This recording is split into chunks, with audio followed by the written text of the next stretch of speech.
What does self-mastery have to do with revamping the board? So if you are making changes to your board, there will be a number of possible reasons for that,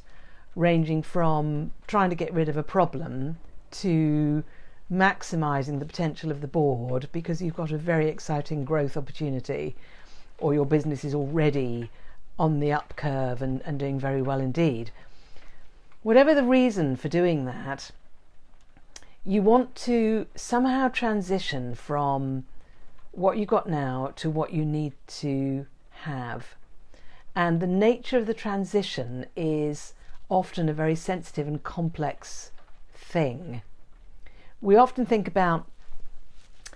what makeup do we want on the board, what skills do we want on the board, what kind of ethos do we want on the board,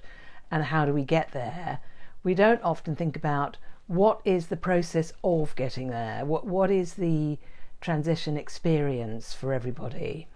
what are the stages we have to go through, other than the most important, the very obvious stages of coming up with criteria, headhunting people, taking people on, letting people go, handing over, the old people handing over what they're handing over. All of that is, by comparison, relatively straightforward.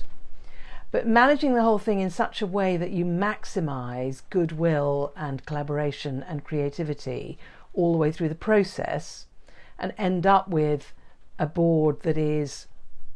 actually gelling very well as quickly as possible and creative and thinking for themselves whilst collaborating and following your leadership is quite a thing to manage. And one of the things I've been told by clients often is that when they're trying to do something like this, they've often found that there are little bits of their personality and their history which can trip them up if they haven't first done a bit of a stock take on themselves before they start the process. Equally, people often find in hindsight that there are various strengths and capacities and wonderful qualities that they have that they could have made much better use of in the process of transitioning